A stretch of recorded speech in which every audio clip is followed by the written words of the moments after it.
उत्तराखंड में uniform civil code की regulation बनाने वाली कमेटी के चेयरमैन पूर्व मुख्य सचिव शत्रुघ्न सिंह साहब हमारे साथ हैं। रेगुलेशन और रूल्स कैसे बन रहे हैं, उनका क्या फ़ायदा होगा, क्या उनसे आने वाले समय में फ़र्क पड़ेगा, ये जो कानून है ये रेगुलेशन उसको किस तरह से सपोर्ट करेंगे और कितना वक्त लगेगा, इन्हीं बिंदुओं पर बात करते हैं। शत्रुघ्न सिंह साहब, ये जो कमेटी जो फॉर्म कर रही है रूल्स और रेगुलेशन कानून, आप लोगों की एक कमेटी थी विशेषज्ञ समिति, वो कानून बन चुका है, लागू हो चुका है, उसके सपोर्ट के लिए बन रहा है, आखिर ये क्या बना रहे हैं आप, हम आम आदमी को हम क्या बताएं? जब भी कोई कानून बनाया जाता है तो उसमें मोटी व्यवस्थाएं की जाती हैं। मिसाल के तौर पे यदि शादी विवाह का रजिस्ट्रेशन अनिवार्य किया गया है तो यदि कोई शादी विवाह का रजिस्ट्रेशन करना चाहे तो कैसे करेगा, इसकी व्यवस्था उसमें नहीं होती। ये होता है कि अनिवार्य रजिस्ट्रीकरण है, रजिस्ट्री करना अनिवार्य है। मैं इसी कोड की बात कर रहा हूँ। अब जब हम रूल बनाने बैठते हैं तो हम ये देखते हैं कि आम आदमी जब रजिस्ट्रेशन क्या सोचेगा तो उसको कौन से उपाय करने हैं, किस अधिकारी के पास जाना है या किस ऐप का यूज़ करना है, कंप्यूटर पे आना है, वो कैसे करेगा। इसकी तफसील से व्यवस्था की जाती है रूल्स में, ताकि दोनों पक्षों को, सरकारी पक्ष में जो इस कार्य को करेंगे यानी जैसे मैरिज का रजिस्ट्रेशन सर्टिफिकेट देंगे, या जो कंज्यूमर है, जो आम आदमी है, वो कैसे दोनों का रूबरू होगा, इसकी तफसील से व्यवस्था की जाती है और यही व्यवस्था अभी रूल्स में की जा रही है। यानी हम मतलब ये अपने दर्शकों को समझा सकते हैं कि जो कानून होता है, जब पारित होता है, लागू भी चाहे नोटिफाई भी हो जाए, जब तक उसकी सपोर्ट के लिए, उसके प्रख्यापन के लिए नियमावली नहीं होगी, रेगुलेशन नहीं होंगे, तब तक वो रिलेवेंट नहीं होगा। अधिकतर मैं कहूँगा कि 90% से ज़्यादा कानून तब तक लागू नहीं हो पाते जब तक कि रूल्स उसके नहीं बनते, क्योंकि वो कानून लागू करने की व्यवस्था क्या होगी, जब तक यही क्लैरिटी नहीं है तो केवल कानून बना देना तो पर्याप्त नहीं, और फिर हर आदमी अपने हिसाब से उसको इम्प्लीमेंट करना शुरू कर देगा।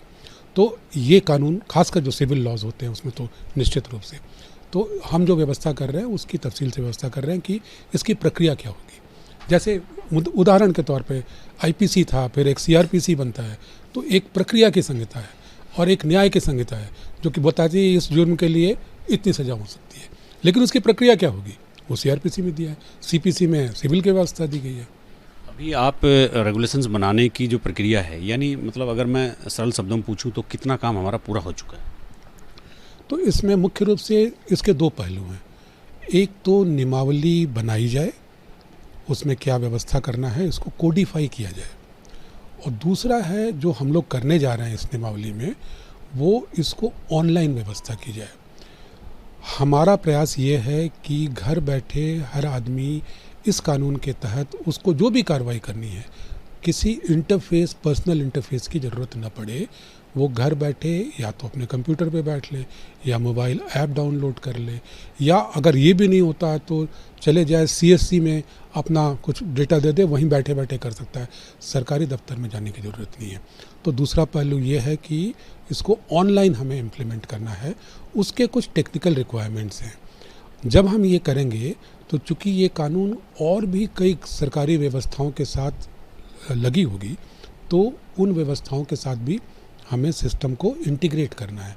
मिसाल के तौर पे यदि कोई अपना आधार नंबर देता है तो उसका वेरिफिकेशन कराना है, तो आधार नंबर के वेरिफिकेशन से उसकी आइडेंटिटी भी हमें पकड़नी है, तो यूआईडीए के सिस्टम से इसको इंटीग्रेट करना पड़ेगा।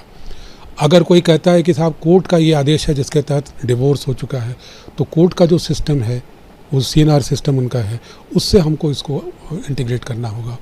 यदि कोई विल बना रहा है, उसमें बोलता है कि भाई हमारे पास ये डीमैट अकाउंट है, तो सेबी की व्यवस्था से इसको इंटीग्रेट करना होगा। या बोलता है कि हमारे बैंक अकाउंट में इतने रुपए हैं, तो उससे उसको या तो हम जो पैन नंबर होता है उसके थ्रू इंटीग्रेट करें या कोई दूसरी व्यवस्था करें। तो दोनों व्यवस्थाएं हमें करनी है, और दोनों व्यवस्थाएं यानी कोडिफिकेशन ऑफ रूल और ये टेक्निकल जो इंफ्रास्ट्रक्चर क्रिएट करना है अभी चल रही हैं, दोनों पैरेलली चल रही हैं। अभी कितना समय और लगने की उम्मीद?